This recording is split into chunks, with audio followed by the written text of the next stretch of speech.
Eu vou apresentar aqui. Puta merda. O sarau do Binho sujou muito meu óculos.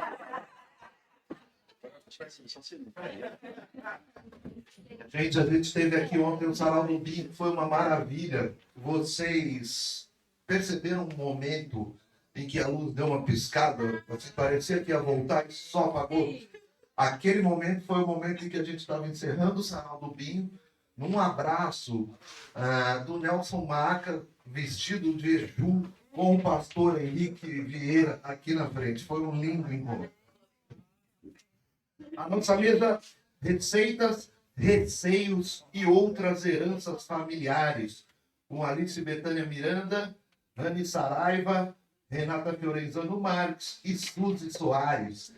E para poupá-las de ler mini biografias, que nunca são mini, se bem que eu tenho que fazer este recorte aqui, que a da Rani está bem curtinha. Muito obrigado. O apresentador desta casa agradece. A Alice Betânia Miranda nasceu em São Paulo, mas passou toda a sua infância, adolescência e início da juventude em Abaíra, um pequeno município baiano na Chapada Diamantina.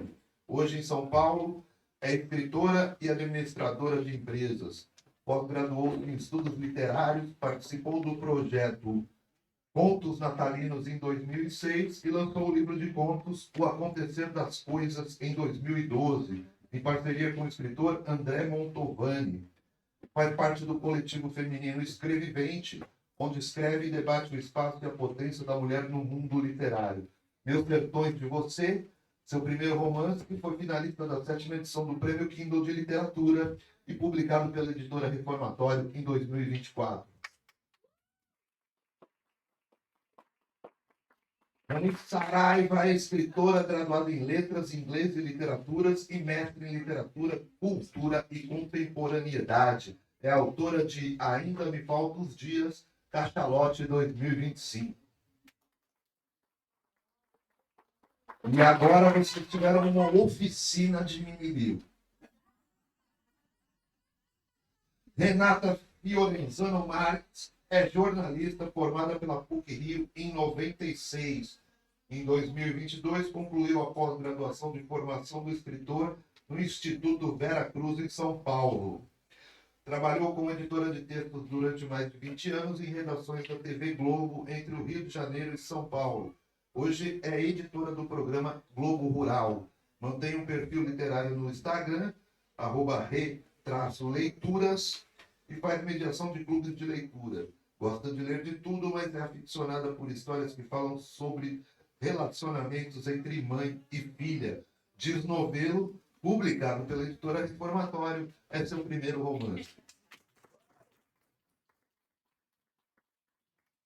Suzy Soares é produtora cultural e cozinheira de dias de semana. Formada em letras, começou sua trajetória na produção cultural por força da necessidade. É cofundadora e produtora do Sarau do Binho e produtora e curadora da Felizes, Feira Literária da Zona Sul. Está indo para a sua 12ª edição. Em abril de 2026, publicou o livro de receitas afetivas Palavras e Sabores, onde resgata memórias e temperos de família. Bom dia para vocês. Bom dia, pessoal. Queria agradecer a presença de vocês, agradecer o Marcelo, né? Como sempre, a casa para cantar impecável. Obrigada, Marcelo.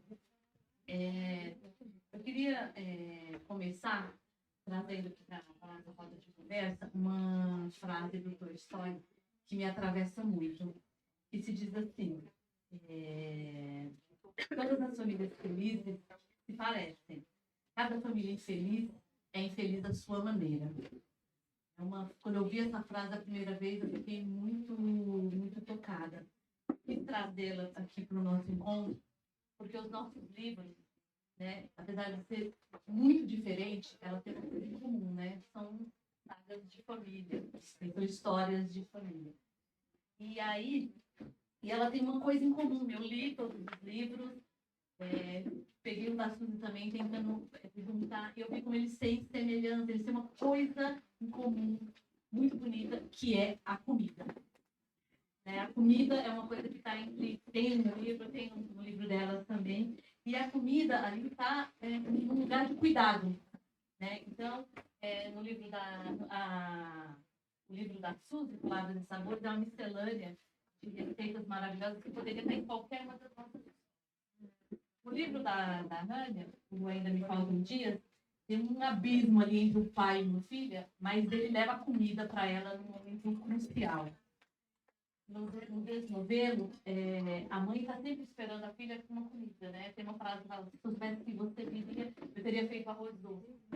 Me tocou, é tão simples aquilo, mas me tocou. E aí eu queria perguntar para vocês, a gente, lógico que isso é muito inconsciente, mas que de alguma maneira vocês colocaram isso nos personagens, para humanizar esses personagens tão falhos, né? Tão cheios de segredos, com tanto aviso, que de alguma maneira vocês colocaram a comida ali para humanizar esses personagens. E no caso da Cida, que fez essa coleção maravilhosa, quando ela estava ali, você resumiu, também são receitas de família, né? Se em algum momento você humanizou, fez as pazes com alguém aqui, através de alguma receita.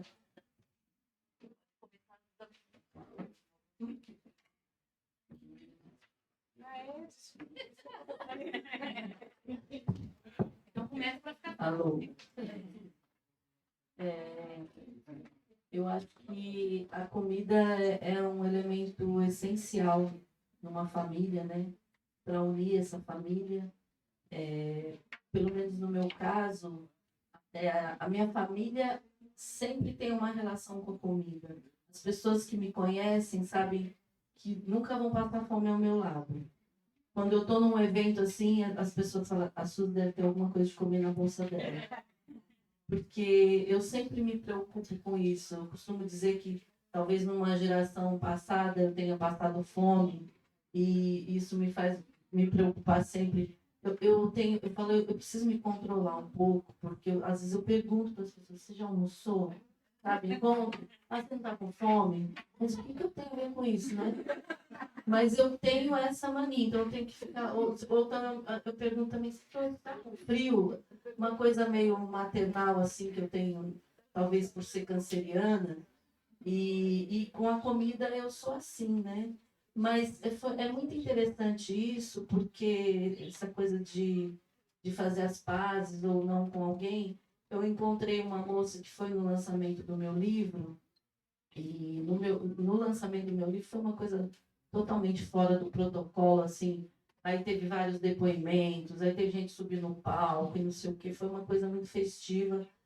E aí essa moça falou para mim: olha, no lançamento do seu livro foi muito forte para mim, porque a questão da comida na minha casa era sempre uma questão de briga, de desavença, de disputa.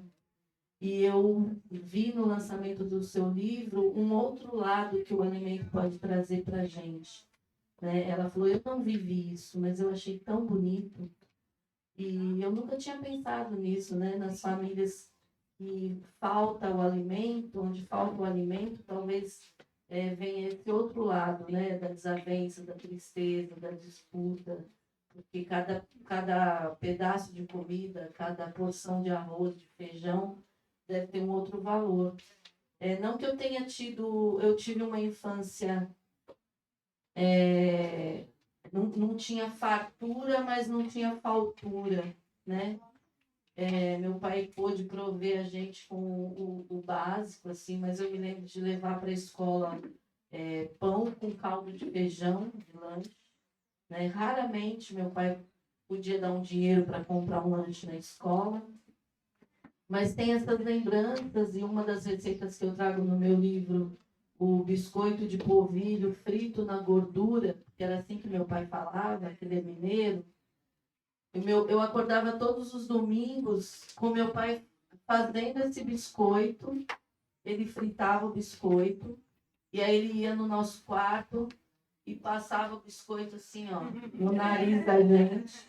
E aí ele dava um biscoito para cada um, e falava: agora se alguém quiser vai ter que levantar para ir comer mais. Então, é recheada dessas lembranças, sabe? De casa de família mineira, onde se come o frango com quiabo quase todos os domingos, a galinhada, essas comidas assim. Hoje eu não tenho frescura para comer nada, né?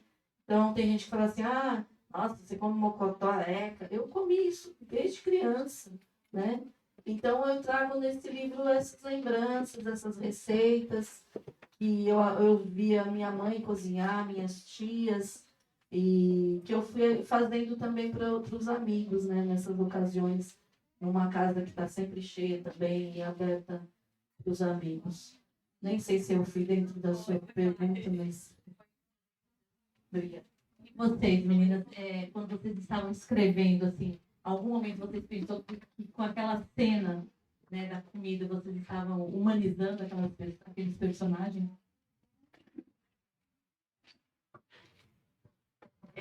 Bom dia a todos. Eu acho que a comida é aquela coisa que a gente, quando eu paro para pensar assim, comida, o que se relaciona, eu acho que a gente lembra muito, em casa, eu sempre lembro muito de mãe e vó e de festa, porque a gente sempre se reúne em torno da comida, né? Nas festas a gente sempre se reúne em torno da comida. Então eu acho que tem essa memória afetiva, assim, da gente. Na hora que você falou do polvilho, agora eu falei, nossa, eu queria ser despertador para mim. Na infância, porque que delícia. Então, assim, a gente pensar que, claro, tem esse lado também da comida não ser uma referência, né? Então, de ter essa disputa e tudo, mas eu acho que, para mim, acabou ficando muito essa coisa de tem festa, tem comida, tem casa de vó. Nossa, nunca, jamais passaria fome na casa da minha avó, porque ela sempre tinha um bolo. Então, assim, e aí eu contando o desnovelo, humanizar já para responder a tua pergunta, eu acho que tem muita coisa assim. A minha filha, por exemplo, nunca conheceu minha mãe. E no desnovelo, a história que eu conto é de que eu descobri que eu tinha sido adotada, bebê, mas eu só descobri isso aos 23 anos. E minha mãe morreu quando eu tinha 26. Então, eu só convivi com a minha mãe, sabendo, né, da adoção, por 3 anos. E minha filha nasceu quando eu tinha 30, então minha filha não conheceu minha mãe. E eu fiz muita questão de passar essa herança para ela, de falar absolutamente tudo. Então, às vezes eu até esqueço que minha filha não conheceu minha mãe, porque ela sabe o sabor do bolo que minha mãe gostava, ela sabe dos gostos da minha mãe, ela sabe como minha mãe era. E eu contei, quis passar essa herança. Então, é claro que a gente humaniza, né? Quando a gente traz o sabor, a comida, o cheiro da comida, o cheiro do franguinho saindo, do bolo saindo do forno. É claro que aquilo tudo é muito especial, né? É uma relação que se forma ali. Então, quando a gente pergunta assim, já comeu hoje, né? A gente está, de alguma forma, fazendo um carinho naquela pessoa, a gente está se preocupando com aquela pessoa. Isso é mãe e avó, né? Mãe e avó, para mim, é tudo de bom. Foi. Então, quando eu escrevi essa cena, ao contrário de vocês, eu vim de uma família que não tinha o comer como um gesto de amor e um gesto de carinho. Só que eu conhecia muitas pessoas que a comida é o único momento onde as pessoas se reuniam e conseguiam esses gestos de amor e de carinho. Então, assim, foi realmente proposital, porque eu estava escrevendo um personagem que era muito duro, seco e eu não queria uma coisa meio pálida, né? Eu queria algo que trouxesse uma vida para ver que o personagem ele também tinha um amor que ele não conseguia expressar de alguma forma. Então, eu acho que muitas famílias, a comida é esse gesto de carinho, esse gesto de compartilhar que eu me importo com você. Então, muitas vezes, quando você pergunta, às vezes, para uma pessoa que não, que você nem conhece, ou que não tem tanta intimidade, se levou um casaco, se comeu, isso é um gesto de amor, assim, genuíno. Então, eu acho que eu queria trazer também que esse personagem ele não é só aquela pessoa fria, que tem um certo abandono paterno, mas que ele tem, de certa forma, uma falta dentro dele. E aí eu fico pensando muito nessas famílias que têm essas faltas, mas que gostariam de mudar, mas não conseguem, por N questões. Então, assim, a cena realmente foi pensada para que esse gesto fosse um elo de conexão, de alguma forma, e um gesto de amor e de carinho. Da forma como ele, até aquele momento que ele podia dar, a partir dali não podia, por alguma outra questão, entendeu? Então, eu acredito sim que a comida é esse símbolo, né? de acolhimento, de compartilhamento. Eu acho que todo mundo, quando a gente se coloca em volta de uma mesa, a gente sempre quer celebrar, e a comida vem como esse objeto, né? Mas eu acho que botar na mesa é muito mais do que simplesmente oferecer comida, né? Então a gente está sempre com esses gestos de amor genuíno e pensando, ai, será que eu estou me importando demais? Mas eu acho que tem que se importar, assim. Eu acho que a gente está num momento onde as pessoas estão se importando menos. Então, eu acho que esses gestos de amor e de carinho precisam ser multiplicados. Herança, receita é herança, né?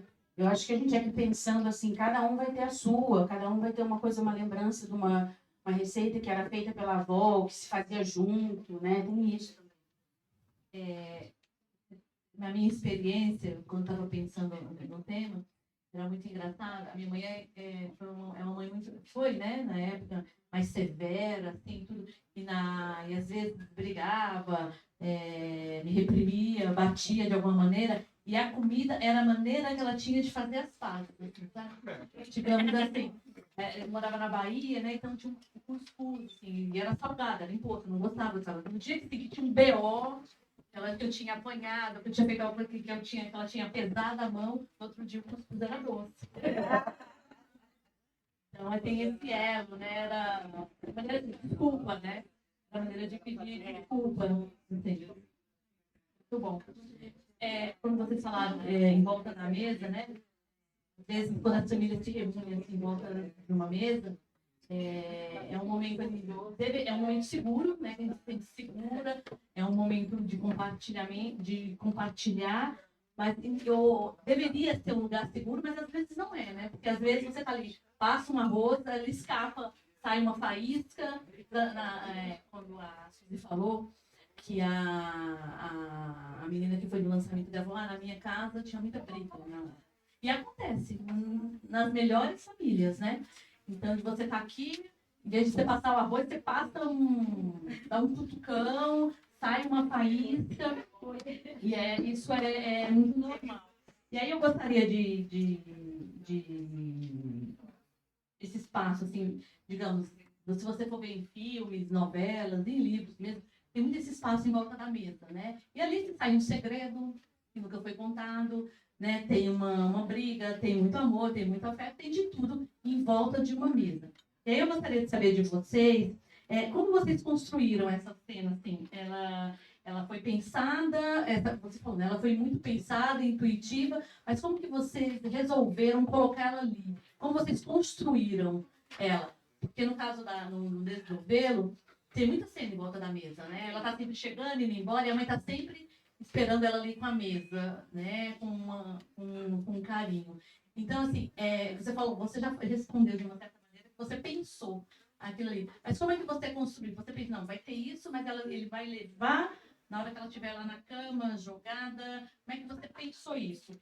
E a Suzy, eu quero saber se quando você estava organizando essas receitas, se você descobriu alguma curiosidade, assim, algum segredo de família.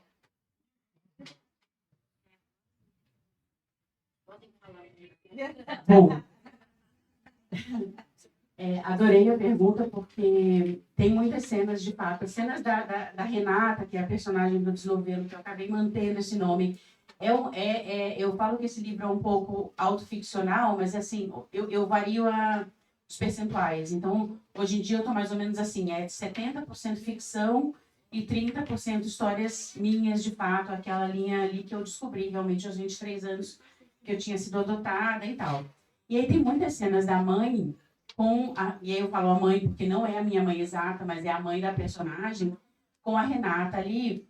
E no primeiro momento, por exemplo, que a Renata volta a Petrópolis, ela já não está mais morando lá, e ela volta a Petrópolis para perguntar, e aí, eu fui adotada? Para a mãe confirmar, porque a mãe nunca tinha falado sobre isso com ela.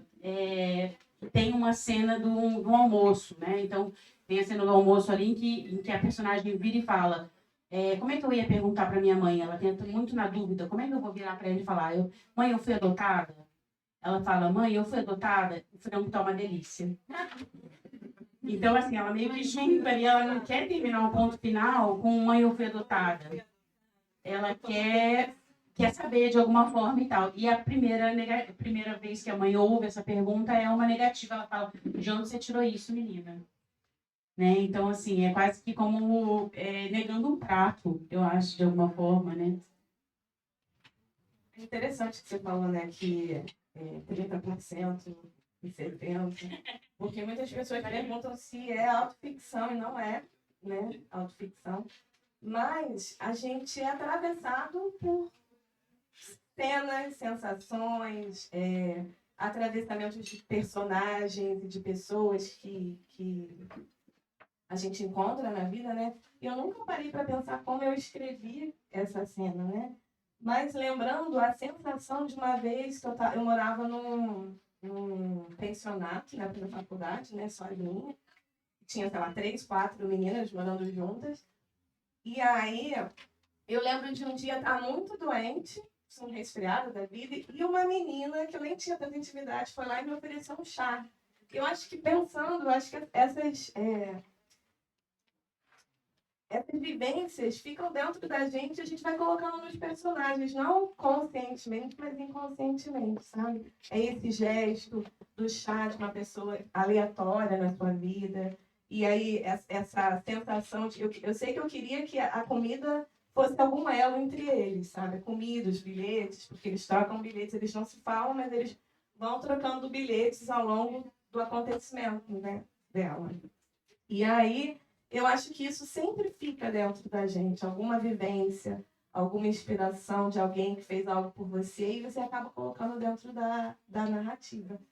Mas não foi algo consciente, eu estou pensando isso agora, sabe? Que você me falou e veio na minha cabeça o gesto dela do chá.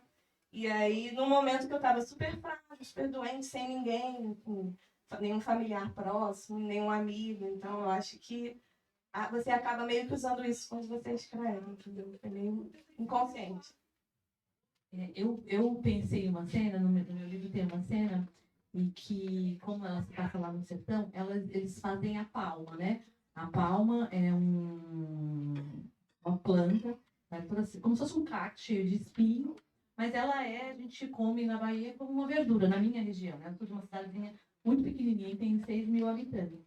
Então, é dado para o gado que come na seca, porque ela resiste à seca, mas a gente também come como uma verdura, né? E aí, como era um assunto muito espinhoso, era um assunto muito delicado, e aí eu trouxe para fazer a palma, assim. Mas aí eu pensei, eu arquitetei, assim, sabe? Mas foi arquitetado, eu quis trazer aqueles espinhos pro meio da conversa e terminar com uma certa esperança ali, sabe? Então, eu arquitetei. Mas eu arquitetei por causa do espinho, mas eu não tinha essa consciência da comida e do fazer, né? De uma certa maneira, a comida é muito intuitiva com a gente, né? A gente não planeja muito. Então, você abre a geladeira e você junta um monte de coisa, sai uma coisa legal que você nem imaginava. É muita intuição também. Bom, eu não descobri segredos misteriosos nem nada, mas é interessante porque muitas das receitas que tem no meu livro eu aprendi com a minha mãe, né? Porque cresci vendo minha mãe cozinhando e tal. E aí outro dia ela pegou o meu livro para fazer uma receita que era dela. Eu peguei dela a receita. Mas eu sempre modifico as receitas, né? Porque eu acho que você vai transformando as receitas e criando novas receitas, né? E aí ela pegou, ela falou, mas não era assim que eu fazia. Isso aqui não era assim. Eu falei, mãe, porque muitas eu pus aí, receita da minha mãe, Dona Augusta, porque ela falou, mas essa receita é minha. Eu falei, não, mãe, mas eu vou dizer que é sua. Só que ela fica, não, mas não é assim que eu fazia, sabe? Então fica meio que essa disputa. Então eu tenho essa questão, tanto com a minha mãe quanto com a minha filha, de um conflito ali na cozinha, né? Porque uma faz de um jeito, a outra faz de outro, e aí não dá muito certo. Quando uma está na cozinha, a outra não pode estar. E a minha filha, ela fala, mãe, mas... Eu falo, Nayana, por que você está cortando a azeitona desse jeito? Ela falou, mãe, vai fazer diferente, porque ela pega com a faca daqui para cá. para picar uma azeitona, sabe? Aí eu falo, Nayana, por que você está fazendo assim? Mãe, vai fazer diferença, sabe? E a gente tem esses pequenos conflitos assim na cozinha. Então não dá muito certo. Você tem ciúme da sua cozinha? Eu tenho. Eu tenho. Quando alguém fala assim, eu falo no meu livro, às vezes o ajudante se torna um atrapalhante, né? Porque eu gosto das coisas muito delicadamente cortadas. Então a pessoa fala, deixa eu picar a cebola para você. Não precisa, pode deixar que eu pico, né? Porque a pessoa vem com uns pedaços de cebola desse tamanho e eu não gosto. Vai picar a salsinha, sai as folhas da salsinha inteira e eu não gosto.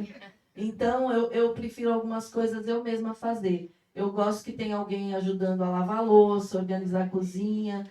Isso eu gosto, mas eu sou muito rápida para fazer as coisas na cozinha. Então, quando eu vou para fazer uma receita, alguma coisa, que eu já estou com essa receita na cabeça, rapidamente eu vou fazer. Então, eu já tenho tudo esquematizado. Não que eu deixe aquelas coisinhas picadinhas, cada uma no potinho, como nos vídeos, né? Mas tem que estar tudo organizado na minha cabeça e eu gosto daquele jeito de fazer. E quando a pessoa vai interferir na minha receita e fazer de um jeito grosseiro, picar uma coisa grosseiramente, vai impactar no resultado da minha receita. E aí a culpa vai ser minha. Então, tá vendo? Então, e aí se ficar feio, a culpa é minha, porque fui eu que fiz e não o ajudante, né? Então, tem essas histórias, né? A gente está aqui falando e eu tenho observado algumas pessoas falando assim, porque todo mundo tem essas histórias com irmãos e tal. Você estava falando de brigas na cozinha. Quando eu era criança, a gente brigava pela ponta da bengala. A bengala antes era o pão que a gente comia, não tinha pão francês, pelo menos na periferia. Era uma bengala, tinha 2 pontas. E a família era grande e todo mundo gostava da ponta da bengala, né? A coxa do frango, né? São esses pequenos detalhes. Na minha casa também tinha, antigamente, eu não sei, eu não vejo isso hoje, pelo menos com os meus sobrinhos. No almoço de domingo em família, depois que a gente almoçava, os adultos iam descansar e os jovens iam lavar a louça, né? Não tinha essa de ir para o celular ou ir, sabe? Os jovens, a gente tinha essa função mesmo. E eu odiava quando o almoço era caldo de mocotó, ou mocotó com dobradinha, né? Porque era uma louça terrível de lavar. Porque aquilo gruda, né? Então, ou você joga uma água quente, ou você tem que ficar ali sofrendo, porque depois que seca, né? Então, tinha essas pequenas brigas. Ou de lavar a marmita do meu pai. Meu pai é trabalhador, levava aquela marmita de alumínio, mas ele não tinha onde lavar a marmita. Aí ele chegava de noite, um dia era eu, outro dia era minha irmã, que tinha que lavar a marmita, com aquele cheiro azedo que já estava, e fazer a marmita do meu pai, né? Então tem essas histórias dessas pequenas brigas por causa da comida, do alimento, do fazer a comida. Todo mundo tem aqui. O livro da Suzy é uma coleção de sabores e afetos. Os nossos é uma coleção de traumas, de faltas e de assombros, né? E aí eu quero saber se essa coleção foi herdada. Da Suzy, ela já respondeu que foi herdada, mesmo que você incrementou ali. Como cada uma de vocês selecionou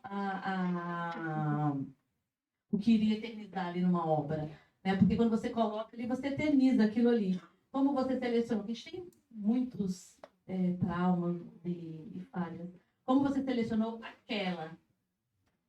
Bom, eu não queria escrever sobre essa história, porque eu tinha entrado, né, no Veracruz, que é uma escola lá em São Paulo, que a gente aprende muito sobre escrita criativa e tal, e o TCC, né, a entrega final, era um livro, eu já sabia disso quando eu entrei, mas eu tinha muita vontade, como o Marcelo tinha falado aqui antes, eu gosto muito do tema maternidade, histórias de mãe e filha, e eu já estava com outra história na cabeça, que eu queria escrever e tal, mas eu acho que eu não... Até pelo fato de ser a primeira coisa que eu estava escrevendo, assim, mais longa e tal, eu não alcançava uma profundidade que aquela relação tinha. E eu já tinha feito um conto sobre essa história, né, da revelação da adoção, que, contando rapidamente aqui, era assim, eu conversando com minha tia, isso é real, essa é o fio dos 30%, né, da realidade, eu conversando com a minha tia por telefone, eu, no final da ligação, virei para ela, a conversa era outra, total outra, eu virei para ela e falei, tia, eu só queria te perguntar uma coisa, eu fui adotada? Ao que ela me responde, é uma conversa que você tem que ter com a sua mãe e com o seu pai. Então, aquilo me deu um choque tão tremendo, assim, que eu falei, nossa, mas então é um sim velado. Mas aí, então, aí eu fui ser jornalista da minha própria vida para tentar entender o que era aquilo, e todo mundo negando, a família inteira nesse complô, né, e tal, até que, enfim, minha mãe resolveu contar. Mas, nesse momento, era aquela coisa assim, eu não queria mexer nisso. Eu não, a gente estava na pandemia, sabe? Eu não queria mexer nisso. Mas aí eu comecei a pensar, eu acho que eu consigo esticar um pouquinho essa história. Eu já tinha escrito esse conto, né? Eu acho que eu consigo esticar um pouquinho essa história. E aí eu fui. Eu não vou dizer que o processo criativo tenha sido excelente, tenha sido maravilhoso, porque, de fato, em algum momento ali foi muito traumático voltar a essas histórias, procurar histórias, pensar em possibilidades, porque quem lê o Desnovelo sabe que ele tem algumas histórias de mães que eu suponho que possam ter sido mães biológicas, né? Porque eu não conheço minha mãe biológica, então eu suponho, quem são? E aí eu tento sair um pouco da casinha de achar que aquela pessoa que simplesmente não pôde cuidar de mim e pensar que outras possibilidades seriam além dessa, né? Então eu escrevo ali para diante, mas foi uma chave que uma professora minha virou e falou para mim, Renata, eu acho que esse conto ele pode ser algo a mais. E eu agradeço muito a ela porque, de fato, eu gostei muito de ter escrito. Eu terminei de escrever, mandei o original, meu pai é vivo, né? Meu pai tem 90 anos. Eu mandei para ele ler, ele não quis ler, ele falou, publique. Se você quiser, vá atrás de uma publicação. E ele só leu quando ele já estava assim impresso. Ele me abraçou, eu acho que eu vou chorar. Ele me abraçou e falou, Renata, que bom que você escreveu, eu acho que você precisava ter escrito. Vou elaborar, de alguma forma assim. E assim, muita coisa do que ele também não sabia, porque os traumas, eles vão sendo... A gente não quer traumatizar filho, né? A gente tem, em sã consciência, fala, vou traumatizar meu filho. Não, mas acontece, né? Então, assim, ele não imaginava o tanto de coisas que estavam engasgadas, né? Então, acho que foi muito bom para ele, para mim. E, de alguma forma, eu falo muito com pessoas adotivas, né? Também converso muito com famílias, porque hoje em dia é muito diferente o processo de adoção, ele é todo muito mais às claras, os pais são incentivados a contar para os filhos, conversar desde pequenos. Minha mãe foi também, mas eu acho que minha mãe viveu uma realidade paralela, assim, ela, em algum momento ela foi para uma outra realidade, falou, Renata e Márcia são minhas filhas biológicas, e ela simplesmente esqueceu que ela estava mentindo, sabe? Então, assim, claro que fiquei uns 3 meses ali depois muito chateada, muito incomodada e sem voltar a Petrópolis, mas depois eu voltei a ficar muito próxima deles, como sempre fui, né? E tive a oportunidade de conversar muito com a minha mãe sobre isso, apesar dela também não ter me revelado muitas coisas a respeito da minha família mesmo. É isso. Respondi?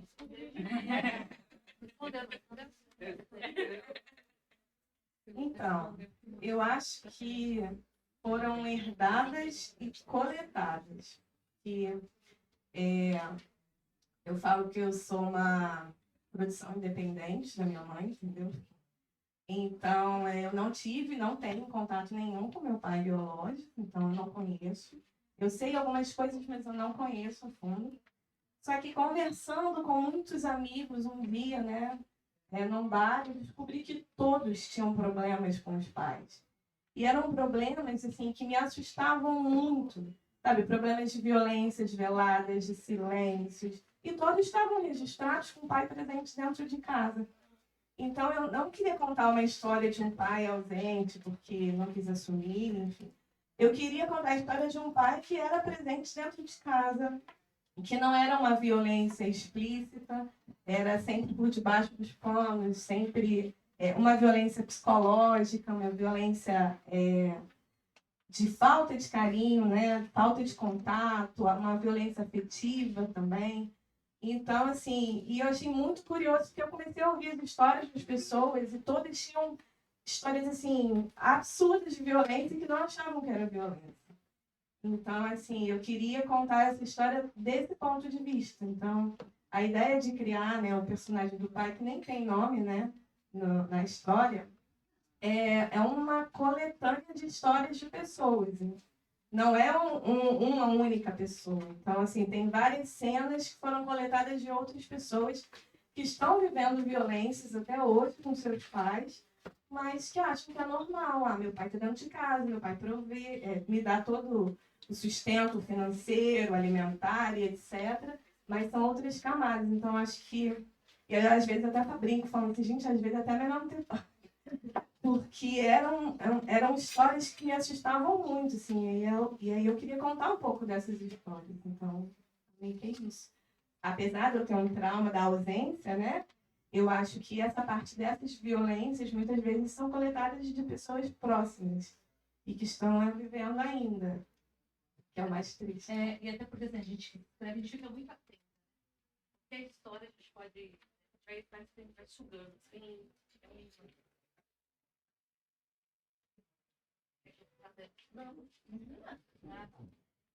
Agora eu gostaria de saber de você. Não, mas assim, eu falei que você tem uma coleção de receitas. Como é que você selecionou? Foram as melhores do seu paladar? Eu sempre cozinhei para muita gente, assim, não para minha família, pequena família, né? Porque a minha família somos eu, o Binho e uma filha. Mas a minha casa sempre foi uma casa que recebe muita gente. E eu tenho amigos que costumam tocar campanha na minha casa meio-dia. É bem proposital, assim, né? Oi, tô passando, né? Então, eu sempre tive o costume de nunca desperdiçar nada. Ai, sobrou um pouquinho de arroz, deixa eu guardar aqui, congelar, porque numa emergência eu sei que tem, né? Então, eu fiz uma enquete quando eu decidi que eu ia publicar o livro, porque por que eu fiz esse livro? As pessoas me pediam muitas receitas. Às vezes me ligavam um dia das mães, uma véspera de dia assim especial. Ai, Suzy, me manda a receita daquele pudim, aquele brigadeirão que você faz, porque eu quero fazer amanhã. Então eu falei, acho que chegou a hora de colocar essas receitas no livro. Então eu fiz uma enquete no Instagram perguntando quais as receitas que os meus amigos gostariam que eu colocasse no livro. E aí as pessoas foram colocando ali. Teve gente que colocou receita que eu nem lembrava que eu tinha feito, né?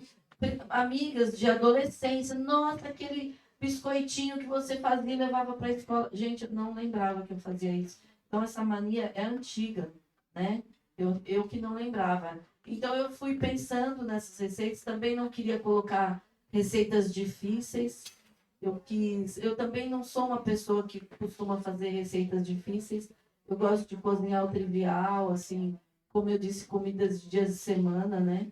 E aí, então, eu quis facilitar, sabe? Coisas que as pessoas possam pegar o livro, mesmo quem não tem o hábito de cozinhar, e falar, isso aqui eu consigo fazer, sabe? Um bolo de liquidificador, as coisas assim mais simples. E eu e o Bin tivemos um bar durante 20 anos.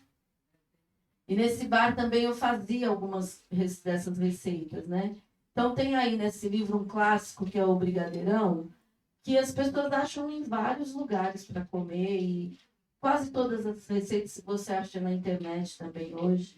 Mas, olha, direto eu encontro pessoas que frequentaram o meu bar há 30 anos atrás. Vai, tia Suzy, aquele seu brigadeirão. Eu falo, gente, mas é um brigadeirão. Não, não é, tia Suzy. É porque é essa memória afetiva do tempo em que a pessoa viveu e comeu, né?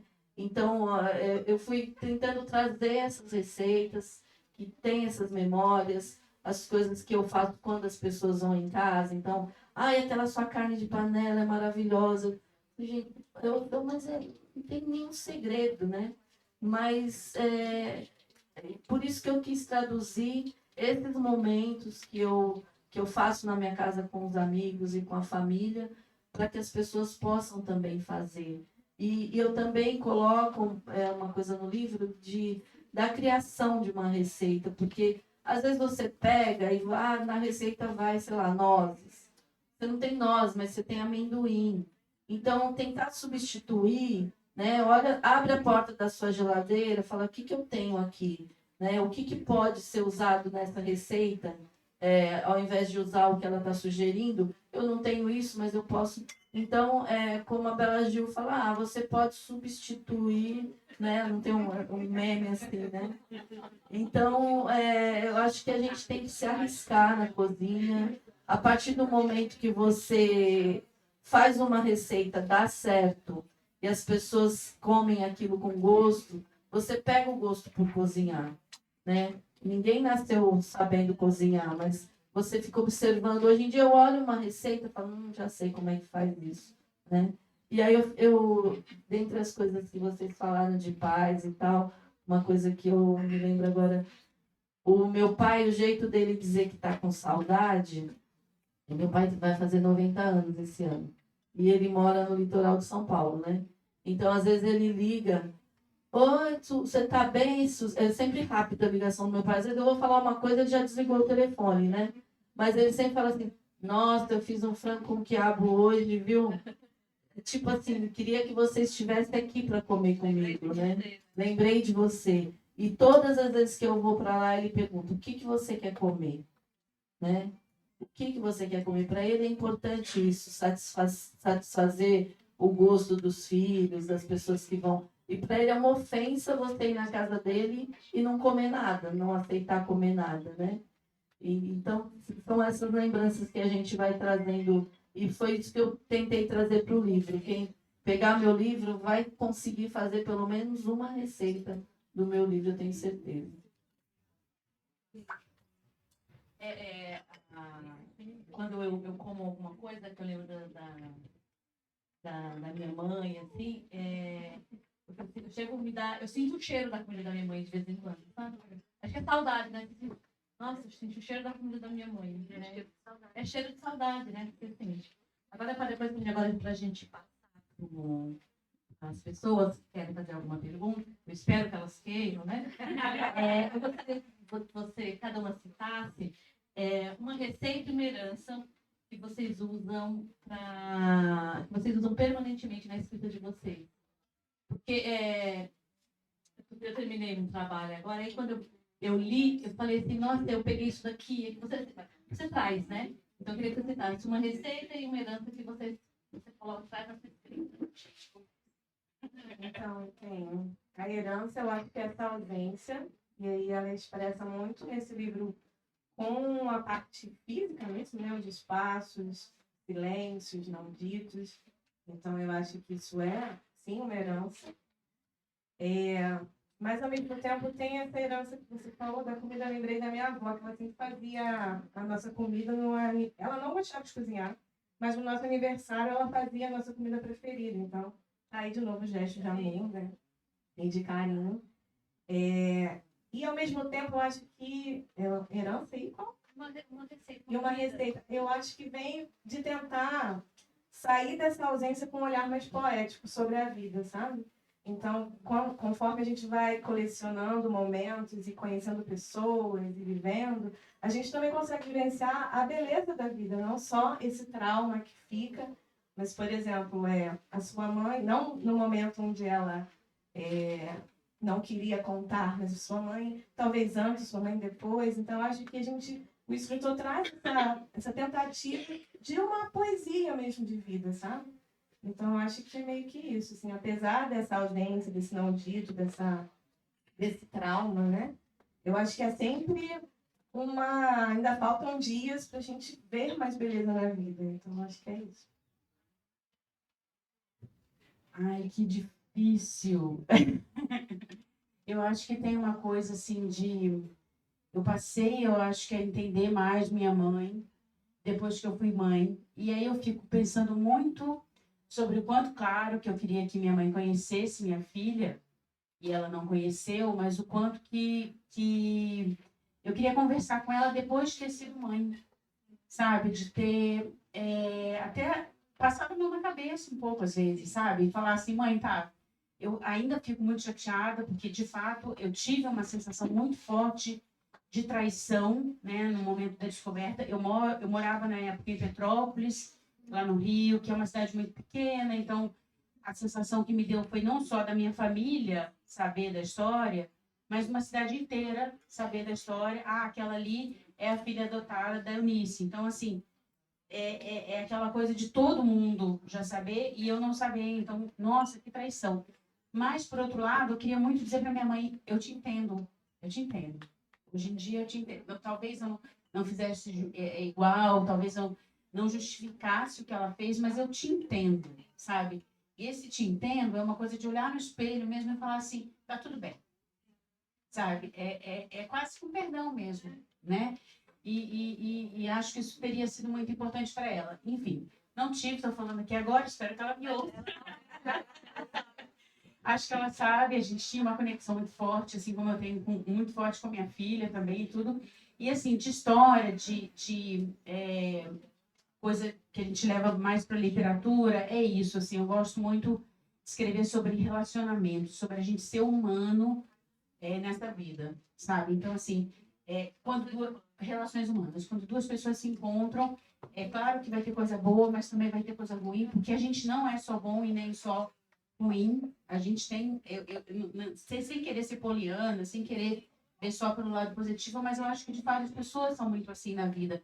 Às vezes a gente até com fome, gente, não me deixem com fome. Porque com fome eu acho que as pessoas são más, sabe? Elas são más, gente. A gente tá falando de receita. A gente fica com mau humor, porque às vezes a gente não tem, sabe aquela pessoa super legal e tal. Você fala, nossa, eu acho que a pessoa tava com fome. Quando ela tá meio grosseira assim, eu falo, nossa, eu acho que aquele meu amigo hoje estava com fome. Porque de fato, sabe? Acho que é isso. É igual criança, né? Alimenta, passou. Alimenta, passou. Ou dorme, né? O Bio costuma dizer que meio-dia é o horário da onça. A onça sou eu, porque eu não tenho o costume de tomar o café da manhã. Mas da 11h30 eu já quero almoçar. Chegou, passou do meio-dia, eu vou ficando com mau humor, assim, porque eu tenho que comer, né?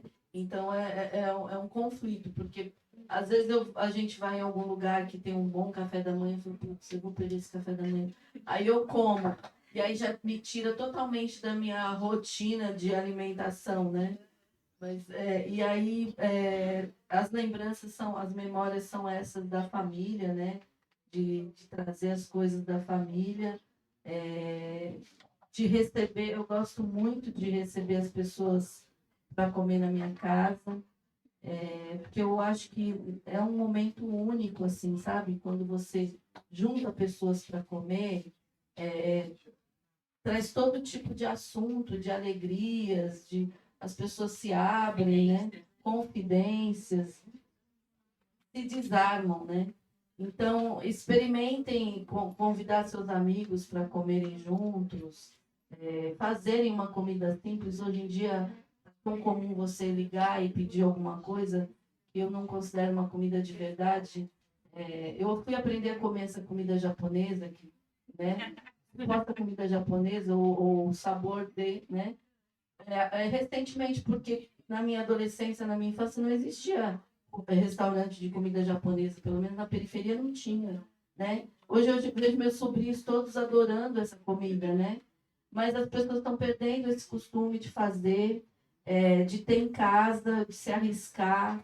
Então, minha indicação também comprem meu livro, comprem os livros das colegas que estão aqui, façam as receitas, me marquem no Instagram. E acho que é mais ou menos isso. Eu agradeço por estar aqui com vocês hoje. Alguém tem alguma pergunta? Agora a gente pediu o horário da nossa mesa. Bom dia. Olá. Ouvindo as colegas falarem aí desde o começo, eu tenho a impressão de que se falava muito de rituais, né? Sentar à mesa enquanto um ritual. Eu acho que está cada vez mais escasso na nossa sociedade, daí a importância dessas cenas, para nos lembrar de que assim, os rituais são fundamentais para nos manter estáveis, porque não importa o que aconteça, às 8 horas a família vai estar reunida, ou no domingo de manhã a família vai estar reunida, Então, os rituais nos dão, no meio de um caos que a gente vive, nos dão alguma certeza, né? E eu queria perguntar para as 3 colegas, falando de rituais, como são os rituais de escrita de vocês? E queria que a Rani falasse um pouco mais sobre como a forma, ela falou ano passado, assim, como que ela usa a forma para expressar esses afetos. Então, esse é meu primeiro romance, né? Eu venho de uma literatura independente para as infâncias. E foi a primeira vez que eu sentei para escrever um livro adulto, né? E eu escrevi no meio do mestrado e ele era minha válvula de escape. Então, eu acordava 4 horas da manhã, sentava, escrevia, sentia. Porque eu estava estudando muita teoria para as literaturas negras, que é o que eu estava estudando na dissertação. E aquilo me reverberava de uma forma, né? Estudar sobre o tempo espiralar, sobre ancestralidades, e eu não conseguia vazar. E aí eu acho que a ficção foi uma forma de eu conseguir internalizar toda a parte teórica. E aí a forma foi também uma tentativa de entender esse tempo, sabe? Porque a narrativa ela não é cronológica, ela vai e volta, assim como a memória, né? Mas eu estava embebida desse tempo estrelado ali da Maria Martins, enfim, a saída e vinda, sem fim, sem início.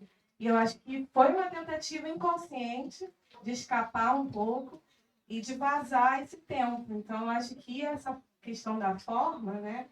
Tanto dos silêncios, porque tem várias partes que a personagem ela não consegue se expressar em palavras, então tem um silêncio na página. Então, você precisa passar páginas para sentir o que ela estava sentindo, essa era a minha intenção. Eu acho que tem muito a ver com toda essa teoria que eu fui estudando dentro do mestrado. Então, eu acordava 4 da manhã para escrever 2 horas, porque eu tinha uma criança pequena, então era o único horário que eu tinha para escrever. E aí, depois eu tinha que ir para as aulas, etc. Então, foi uma válvula mesmo. E aí, quando eu terminei, eu falei, gente, agora o que eu faço com com buraco, foi bem difícil terminar, assim. No final, ele me deixou bem, assim, foi bem difícil escrever. E aí fechei, deixei um tempo na gaveta, enfim. E aí depois encontrei a caixa lá. Bom, o Desnovelo, como eu contei para vocês, ele foi escrito na época que eu estava fazendo essa pós-graduação de escrita criativa no Instituto Veracruz, lá em São Paulo. E aí a gente tinha umas oficinas que a gente fazia semanalmente, em que os colegas avaliavam os nossos textos, comentavam e tal, os colegas e os professores, né? Então, a gente tinha ali uma rotina de ter que entregar 20 páginas, mais ou menos, até 20 páginas, mais ou menos, a cada 15 dias. Então, eu me policiava muito de escrever isso, eu sempre fui muito obcecada nas coisas. Então, assim, se eu podia entregar 20 páginas, eu não entregava 19, eu entregava 20, que era o limite, então eu corria para escrever essas 20. E isso foi com o Desnovelo, foi meio assim, nesse fluxo de ter entregas para poder atender ao curso que eu estava fazendo. Mas a escrita era o mais desorganizado na minha vida. Eu sou uma pessoa muito organizada com tudo, com agenda, com a coisa toda de aproveitar o tempo e tal. E a escrita, ela não necessariamente aconteceu dessa forma. Então, eu não conseguia... eu tinha ali o fio condutor, né, para a história, mas eu não sabia onde ela ia terminar, como se o começo do Desnovelo foram mais ou menos uns 5 ou 6 que eu escrevi, assim, começos diferentes, e que acho que quase todos estão no livro. Teve um capítulo, né, que o Marcelo me pediu sugeriu, vamos tirar esse capítulo, que ele é muito importante para você, mas não tanto para a história. Eu concordei super, e que aquele nunca tinha sido um começo, mas ele teve vários começos ali, então eu não sabia por onde começar. E eu acho que na hora que você encontra uma voz ali narrativa, ela meio que te chama, e aí aquilo meio que deslancha um pouco mais, né? Então você consegue, eu percebi isso, assim, chegava um momento ali que eu escrevia com um pouco mais de facilidade, porque eu já tinha encontrado aquela voz que falava, aquela voz que narrava aquela história, aquela pessoa que contava, já não tinha tanto trabalho de reescrita, embora escrever é reescrever, né? A gente tem o tempo inteiro. E esse segundo livro que eu escrevi, que ainda não está publicado, que está ainda na minha cabeça ali e no computador, eu preciso voltar a ele. Tem essa coisa também de voltar a ele depois e dar uma lapidada, e ver se a história era aquela mesma, e fazer muitos acertos. Então, acho que ele ainda está muito fora do prumo para apresentar para alguém ainda. Ele vai precisar de mais trabalho ainda. É isso, né? Escrita é reescrita, né? Para complementar, eu acho que com as meninas também é a mesma coisa. Escrever, assim como nas receitas, não é, a gente inventa uma história não é tão difícil você fazer a história. O mais difícil é você descobrir como contar aquela história. Aí você perde o sono, aí você se angustia, aí você deleta tudo. O difícil é você achar como contar. Como ela falou, a partir do momento que você descobre como contar, aí a coisa facilita mais. Mas o como contar é o que nos atormenta, normalmente. Né?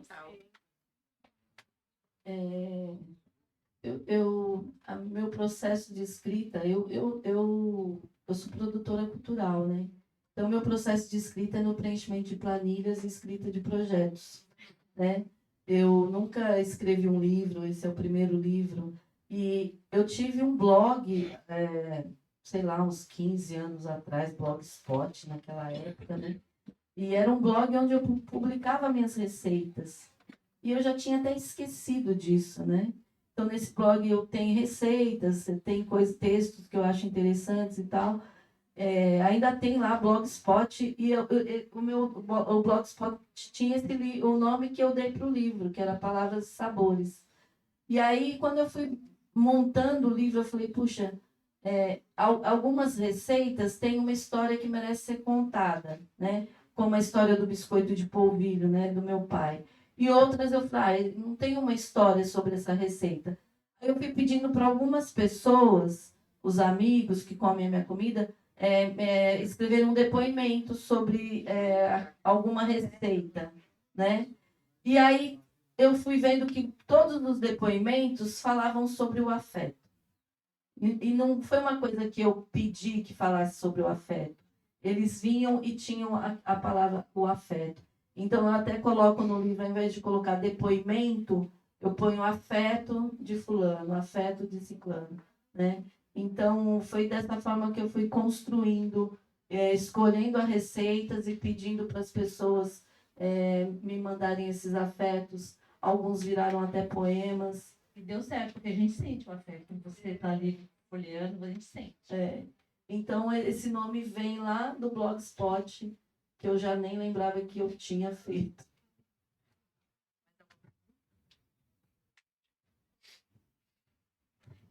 Então, eu queria agradecer o Marcelo, a Casa Pagã, obrigada. Meninas, foi muito bom estar com vocês, viu? Obrigada pela presença.